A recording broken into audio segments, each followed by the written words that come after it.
जी हाँ my dear student, आज का जो क्लास है बाबू आप सभी बच्चों के लिए बहुत ही ज्यादा वीवीआई और स्पेशल होने वाला है। क्योंकि आज की क्लास में क्लास 12 जो आपका हिस्ट्री है, जो आपका इतिहास है, तो पूरे किताब से सबसे ज्यादा 50 ऑब्जेक्टिव का क्वेश्चन का सोल्यूशन करवाएंगे जो आपके एग्जाम में मेरे प्यारे प्यारे दोस्तों 100% परीक्षा में टकराएगा। तो यदि आप चाहते हैं हिस्ट्री के पेपर में पूरा में से पूरा ऑब्जेक्टिव को सही करना, इस वीडियो को देख करके जरूर जाइएगा। तो चलिएगा भाइयों, हमारे पास एक नंबर का प्रश्न है कि हड़प्पा सभ्यता किस युग की सभ्यता है। दोस्तों तो हड़प्पा सभ्यता सभी बच्चे जानते हैं कि कांस्य युगीन सभ्यता है, कांस्य युग की सभ्यता है। ऑप्शन नंबर सी को बिल्कुल बिल्कुल आप लगाते चलिएगा, आपका कभी भी दिक्कत नहीं होगा। उसके बाद बताइएगा 2 नंबर का क्वेश्चन हमारे स्क्रीन पे दिया गया है कि सिंधु घाटी सभ्यता में विशाल स्नानागार के अवशेष कहां से मिले हैं। तो सिंधु घाटी सभ्यता में स्नानागार का जो अवशेष मिला है मोहनजोदड़ो से मिला है। ऑप्शन नंबर बी को सभी बच्चे लोग बिल्कुल बिल्कुल सही कीजिएगा। और कहते हैं ना दोस्तों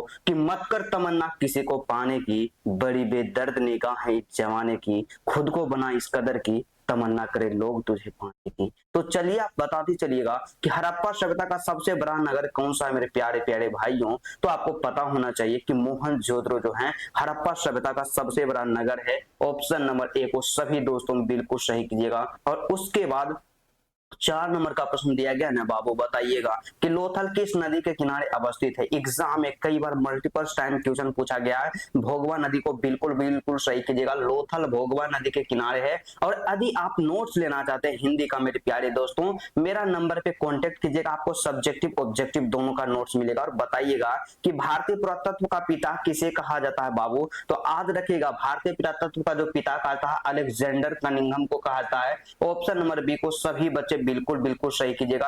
और उसके बाद लगाते चलिएगा 6 नंबर का प्रश्न हमारे स्क्रीन पे आ गया है कि हड़प्पा की खोज 1921 ईस्वी में किसने की है। तो सभी बच्चे जानते हैं कि हड़प्पा की खोज दयाराम साहनी के द्वारा किया गया है। Option number B is the correct answer. और वही बात करते हैं नेक्स्ट क्वेश्चन के बारे में। तो हमारे पास 7 नंबर का प्रश्न दिया गया है। तो 7वां क्वेश्चन का कहना है कि मोहनजोदड़ो की खोज 1922 में किसने की थी। तो मोहनजोदड़ो की खोज जो किया गया था राखाल दास बनर्जी के द्वारा 1922 ईस्वी में। Option number B is the correct answer. और एग्जाम में इस तरह के प्रश्न कई बार पूछा जाता है। आप क्या कीजिएगा, क्वेश्चन बैंक को निकाल करके जरूर एक बार देख लीजिएगा, आपका कॉन्फिडेंस अवश्य बढ़ेगा। और बताइएगा कि कालीबंगा भारत के किस राज्य में अवस्थित है। दोस्तों तो कालीबंगा से याद रखिएगा कि कालीबंगा जो है ना बाबू राजस्थान में है। कहां पे है, राजस्थान में। ऑप्शन नंबर सी को बिल्कुल सही कीजिएगा। और उसके बाद 9 नंबर का प्रश्न हमारे स्क्रीन पे जो दिया गया है, इंडिका की रचना किसने की बाबू। एग्जाम के दृष्टिकोण से मोस्ट इंपोर्टेंट और पॉपुलर प्रश्न है, याद रखिएगा इंडिका की रचना मेगास्थनीज के द्वारा किया गया है। ऑप्शन नंबर बी को बिल्कुल आप बेझिझक 100% सही कीजिएगा। और बताइएगा 10 नंबर का प्रश्न, और इसका आंसर सभी बच्चे लगभग जानते ही होंगे। चलिएगा कि अर्थशास्त्र के लेखक कौन है बाबू। तो आपको पता होना चाहिए कौटिल्य है। और कौटिल्य को चाणक्य कहा जाता है। और चाणक्य का एक और नाम है विष्णुगुप्त।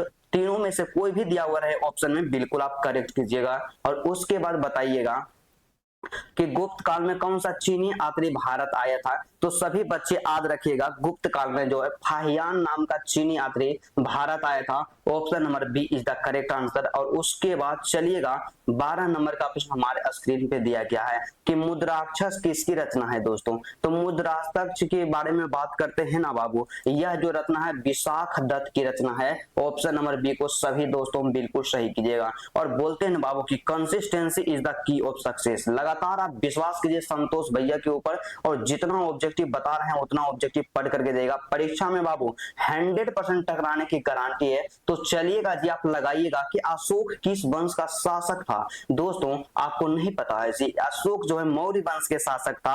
ऑप्शन नंबर जो हमारा बी होगा बच्चों, ऑप्शन नंबर बी को बिल्कुल बिल्कुल सही कीजिएगा। चलिएगा और बौद्ध धर्म का सबसे ज्यादा प्रचार प्रसार अशोक के द्वारा किया गया था। और बताइएगा कि प्रयाग प्रशस्ति की रचना किसने की थी बाबू। तो प्रयाग प्रशस्ति एग्जाम में कई बार पूछा गया है, आप लोग आंख मूंद करके हरिसेन को सही कीजिए। प्रयाग प्रशस्ति एग्जाम के लिए मोस्ट इंपोर्टेंट और पॉपुलर प्रश्न है। और चलिएगा बताते चलिएगा 15 नंबर का प्रश्न हमारे पास आ गया है कि भारत का नेपोलियन किस गुप्त शासक को कहा था। दोस्तों तो समुद्रगुप्त को याद रखिएगा ना बाबू, भारत का नेपोलियन कहा जाता है। क्या कहा था, भारत का नेपोलियन। ठीक है, उसके बाद 16 नंबर का प्रश्न हमारे पास दिया गया है। चलिएगा बताइएगा कि मौर्य साम्राज्य का प्रथम सम्राट कौन था। क्या मौर्य साम्राज्य का प्रथम सम्राट कौन था, मतलब मौर्य वंश के सबसे प्रथम शासक कौन था।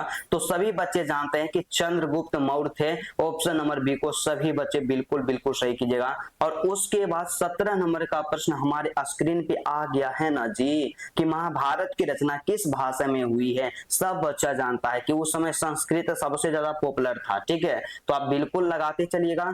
और उसके बाद चलिएगा बताइएगा, हमारे पास जो क्वेश्चन दिया गया है कि महाभारत की रचना किसने की है। आप नहीं जानते हैं कि महाभारत की जो रचना किया गया है वेद व्यास, महर्षि वेद व्यास के द्वारा किया गया है। ऑप्शन नंबर जो आपका डी हुआ दोस्तों, बिल्कुल आप सही कीजिएगा। चलिए आप लगाइएगा 19 नंबर में। और श्रीमद् भागवत गीता के महत्व पर किसने अपने विचार को प्रस्तुत किए हैं। देखिए बाबू, महात्मा गांधी भी अपना विचार प्रस्तुत किए थे, विवेकानंद भी विचार दिए थे, और बाल गंगाधर तिलक भी दिए थे। तो इसीलिए हम लोग कहेंगे ऑप्शन नंबर डी को बिल्कुल बिल्कुल सही करेंगे। Option number D is the correct answer. और लगातार मेहनत करते रहिएगा। कहते हैं ना बाबू कि क्या होता है कि आप जितना ज्यादा बेहतर करना चाहते हैं, जितना ज्यादा बढ़िया सोचिएगा, उतना ही ज्यादा आपका बेहतर परसेंटेज आएगा। और बताइएगा कि मनुस्मृति में कितने प्रकार के विवाह का उल्लेख किया गया है। तो याद रखिएगा बाबू कि मनुस्मृति में 8 प्रकार के विवाहों का उल्लेख किया गया है। Option number C is the correct answer. और उसके बाद बताइएगा 21 नंबर का प्रश्न है कि महात्मा बुद्ध का जन्म कहाँ हुआ था जी। आपको नहीं पता है कि महात्मा बुद्ध का जो जन्म हुआ था लुम्बिनी में हुआ था। कहाँ पे, लुम्बिनी में। ऑप्शन नंबर सी को बिल्कुल सही कीजिएगा। और उसके बाद चलिएगा लगाते चलिएगा 22 नंबर में कि जैन धर्म के 24वें तीर्थंकर कौन थे। महावीर स्वामी थे। कौन थे, महावीर स्वामी थे जैन धर्म के 24वें तीर्थंकर। और उसके बाद चलिएगा लगाइएगा 23 नंबर का क्वेश्चन जो हमारे पास आ गया है कि बुद्ध चरित्र की रचना किसने की थी। तो बुद्ध चरित्र की रचना जो किया गया है ना बाबू, अश्व घोष के द्वारा किया गया। किसके द्वारा, अश्व घोष के द्वारा। और आप लोग जरूर कमेंट करके बताइएगा कि 50 क्वेश्चन में से आपका कितना सही होता है बच्चों। और एग्जाम जब आप कमेंट कीजिएगा ना बाबू, आप सबके कमेंट को हम जरूर लाइक करेंगे। और आप लोग क्या कीजिएगा, साथ में अपना प्यारा प्यारा जो नाम है ना जी, आप इसको जरूर लिखिएगा, ठीक है। तो चलिए बताइएगा कि सांची का स्तूप भारत के किस राज्य में स्थित है दोस्तों। तो सांची का स्तूप याद रखिएगा मध्य प्रदेश में है। ऑप्शन नंबर हमारा बी होगा। बी को बिल्कुल लगाते चलिएगा। और बताइएगा 25 नंबर का प्रश्न हमारे पास है कि महावीर स्वामी का जन्म कहाँ हुआ था जी। तो महावीर स्वामी का जन्म के बारे में बात करते हैं ना बाबू, कुंडल वन जो कि वैशाली में स्थित है, यहीं पे हुआ था, ठीक है। उसके बाद चलिएगा बताइएगा 26 नंबर का आसान प्रश्न है कि श्वेतांबर और दिगंबर का संबंध आप लोग जानवे करते हैं कि जैन धर्म से है। ऑप्शन नंबर सी को बिल्कुल लगाते चलिएगा। और उसके बाद 27 नंबर का प्रश्न हमारे पास आ गया कि हीनयान और महायान संप्रदाय किस धर्म से संबंधित है। तो बौद्ध धर्म का 2 प्रमुख संप्रदाय हीनयान और एक महायान है। आप इसको बिल्कुल सही कीजिएगा। और चलिएगा प्यारा प्यारा कमेंट भी करते रहिएगा कि आज का क्लास आपको कैसा लग रहा है, क्योंकि आप सबके लिए बहुत ज्यादा मेहनत करते हैं। तो चलिए बताइएगा कि अकबरनामा की रचना किसने की थी दोस्तों। तो अकबरनामा की रचना हम इतना बार पढ़ाए हैं ना बाबू, हमको पूरा का पूरा आद हो गया है। तो आप लोग क्या कीजिएगा, इसका सही आंसर ऑप्शन नंबर डी को कर लीजिएगा। अबुल फजल के द्वारा किया गया है। बिल्कुल बिल्कुल आप लगाते चलिएगा। बस आप पेशेंस रखिए, एग्जाम में आपको बेहतर करने से कोई नहीं रोकेगा। और हमारे पास जो प्रश्न दिया गया है कि तंबाकू का सर्वप्रथम सेवन किस मुगल सम्राट ने किया था। सबसे पहले तंबाकू का सेवन अकबर ने किया था, और उस पे बैन जो लगा दिया था जहांगीर ने लगा दिया था। तुरंत क्वेश्चन हमारे पास 31 नंबर के आ जाता है। हम ये दोनों क्वेश्चन को हमेशा साथ में रखते हैं। क्या है कि तंबाकू पर किस मुगल सम्राट ने प्रतिबंध लगाया था। तो जहांगीर को बिल्कुल बिल्कुल सही कीजिएगा। ऑप्शन नंबर जो हमारा सी होगा बिल्कुल करेक्ट हो जाएगा, ठीक है। उसके बाद बताइएगा हमारे पास जो प्रश्न है कि विजयनगर साम्राज्य की स्थापना कब हुई थी।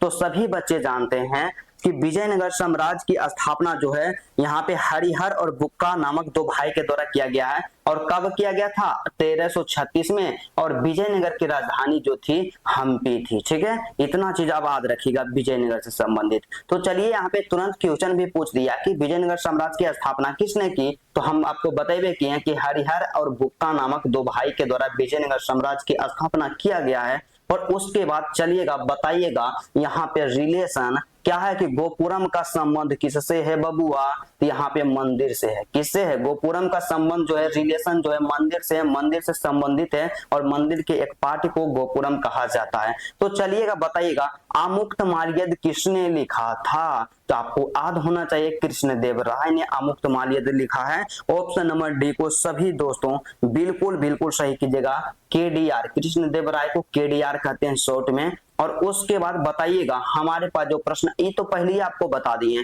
कि हम्पी किस राज्य से संबंधित, आपको नहीं बताएं कि विजयनगर साम्राज्य की राजधानी हम्पी थी। ऑप्शन नंबर डी को बिल्कुल सही कीजिएगा, ठीक है। उसके बाद हमारे पास 36 नंबर का प्रश्न दिया गया कि कबीर किसके शिष्य थे। आपको पता होना चाहिए बाबू कि कबीर जो थे किसके शिष्य थे, तो सभी बच्चे याद रखिएगा रामानंद के शिष्य थे। ऑप्शन नंबर ए को सभी लोग बिल्कुल बिल्कुल सही कीजिएगा। और उसके बाद नेक्स्ट प्रश्न जो हमारे पास 37 नंबर का दिया गया है, बताइएगा कि भक्ति आंदोलन का शुरुआत उत्तर भारत में किसने किया है, तो रामानंद ने किए थे। किसने, रामानंद ने उत्तर भारत में किए थे। और उसके बाद बताइएगा 38 नंबर का प्रश्न जो हमारे स्क्रीन पे दिया गया है कि बाबा गुरु नानक का जन्म कहाँ हुआ था, तो तलवंडी में हुआ था गुरु नानक का जन्म। बिल्कुल बिल्कुल आप याद रखिएगा, कभी भी दिक्कत नहीं होगा, एग्जाम के दृष्टिकोण से पॉपुलर प्रश्न है। और बताइएगा कि अलबर्नी किसके साथ भारत आया था, तो महमूद गजनवी के साथ अलबर्नी भारत आया था। ऑप्शन नंबर बी को बिल्कुल सही कीजिएगा। और चलिएगा बाबू हमारे पास जो 40 नंबर का प्रश्न आ गया है, बताइएगा कि इब्न बतूता किस देश का यात्री था, तो मोरक्को का यात्री था। ऑप्शन नंबर ए को बिल्कुल आप सही कीजिएगा, ठीक है। उसके बाद नेक्स्ट प्रश्न की ओर बढ़ते हैं, तो हमारे पास 41 नंबर का क्वेश्चन जो दिया गया है कि किताब उल रहला में किसका यात्रा वृत्तांत मिलता है, तो किताब उल रहला जो है ना बाबू, उसमें क्या है आप लोग याद रखिएगा, इब्न बतूता के यात्रा वृत्तांत मिलता है। और उसके बाद बताइएगा 42 नंबर का प्रश्न हमारे स्क्रीन पे जो दिया गया कि संथाल विद्रोह कब हुआ था, तो संथाल विद्रोह का नेता आप लोग याद रखिएगा सिद्धू और कान्हा है। और संथाल विद्रोह जो हुआ था दोस्तों याद रखिएगा 1855 में। ऑप्शन नंबर डी को बिल्कुल आप लगाते चलिएगा। जितना बता रहे हैं उतना आप लोग परीक्षा से पहले रट जाइएगा और तहलका मचाइएगा। और बताइएगा कि अस्थायी बंदोबस्त मतलब कॉर्नवालिस कोड कब लागू किया गया, तो अस्थायी बंदोबस्त पूछे या कॉर्नवालिस कोड पूछे, दोनों का दोनों ऑप्शन नंबर बी को सही कीजिएगा। 1793 में लागू किया गया है। ऑप्शन नंबर बी को बिल्कुल आप लगाते चलिएगा। और उसके बाद बताइएगा ना बाबू 44 नंबर का क्वेश्चन हमारे स्क्रीन पे जो दिया गया है, 1857 के विद्रोह का प्रतीक क्या था, मतलब कि कारण क्या था। अब प्रतीक मतलब यहाँ पे समझिएगा क्या था बाबू, यहाँ पे सिंपल से याद रखिएगा, प्रतीक पूछा गया कारण नहीं। तो प्रतीक के बारे में बात करते हैं, तो उसका जो प्रतीक था ना बाबू, यहाँ पे कलम और रोटी था। ऑप्शन नंबर ए को बिल्कुल आप लगाते चलिएगा। और उसके बाद चलिएगा बताइएगा भाइयों हमारे पास जो क्वेश्चन है कि 1857 के गदर को किसने क्रांति कहा है, तो किसने क्रांति कहा था जी, तो आप लोग ऑप्शन नंबर ए को सही कीजिएगा, कार्ल मार्क्स ने कहा है। ऑप्शन नंबर ए को बिल्कुल आप लगाते चलिएगा। और उसके बाद 46 नंबर का प्रश्न हमारे पास आ गया है कि 1857 की क्रांति के समय ब्रिटेन के प्रधानमंत्री कौन थे, मतलब 1857 का जो लड़ाई हुआ था उस समय ब्रिटेन के प्रधानमंत्री जो थे कौन थे, तो ऑप्शन नंबर बी को सही कीजिएगा, यहाँ पे पामर्स्टन थे। ऑप्शन नंबर बी को बिल्कुल आप लगाते चलिएगा। और चलिएगा 47 नंबर का प्रश्न हमारे पास जो दिया गया, काफी ज्यादा आसान प्रश्न है, इसका आंसर हम नहीं बताएंगे कि महात्मा गांधी का जन्म कब हुआ था। सभी बच्चे का आंसर आना चाहिए कमेंट बॉक्स में और सभी बच्चे के कमेंट को हम जरूर लाइक करेंगे। और चलिएगा बाबू बताइएगा 48 नंबर का प्रश्न हमारे पास है कि चंपारण सत्याग्रह किस वर्ष में हुआ था, तो सभी दोस्तों जानते हैं 1917 में चंपारण सत्याग्रह जो हुआ था। बिल्कुल आप परीक्षा से पहले इतना बार इसको प्रैक्टिस कीजिए ना कि एग्जाम में ऑटोमेटिक यहाँ पे आंसर आप लोग टिक करते चलिएगा। तो चलिए बताइएगा कि जलियांवाला बाग हत्याकांड कब हुआ था, याद रखिएगा 13 अप्रैल 1919 ईस्वी में जलियांवाला बाग हत्याकांड हुआ था। Option number A is the correct answer. और चलिएगा दोस्तों आज की क्लास का सबसे ज्यादा अंतिम प्रश्न और सबसे ज्यादा मोस्ट इंपोर्टेंट एग्जाम में कई बार पूछे जाने वाला क्वेश्चन है कि भारतीय संविधान के प्रारूप समिति के अध्यक्ष कौन थे बबुआ, तो भारतीय संविधान के प्रारूप समिति के अध्यक्ष के बारे में बात करते हैं ना जी, बी.आर. अम्बेडकर थे। ऑप्शन नंबर बी को बिल्कुल आप सही कीजिएगा। मेरे प्यारे प्यारे दोस्त आज की क्लास में आप सभी के लिए 50 VBA ऑब्जेक्टिव का सोल्यूशन करवा दिए। आपको वीडियो अच्छा लगा ना जी, तो सबसे पहले वीडियो को लाइक कीजिएगा, अपने सभी मित्रों के पास, दोस्तों के पास वीडियो को शेयर जरूर कीजिएगा और प्यारा प्यारा कमेंट करके बताइएगा ना कि आप आज का क्लास आपको कैसा लगा और सबसे ज्यादा कमजोर विषय कौन सा है, आप जरूर हमें बताइएगा, हम उसी का सॉल्यूशन करवाएंगे। और नेक्स्ट वीडियो में आपका ज्योग्राफी का हम ऑब्जेक्टिव लेकर के आएंगे, 50 पीबीआई ऑब्जेक्टिव। तो आप भी कमेंट कीजिएगा कि आपका समस्या किस में है। तो चलिए आज क्लास को बाबू यहीं पे स्टॉप करते हैं, फिर आपसे मिलते हैं नेक्स्ट वीडियो में और नेक्स्ट टॉपिक के साथ। तब तक के लिए जय हिंद।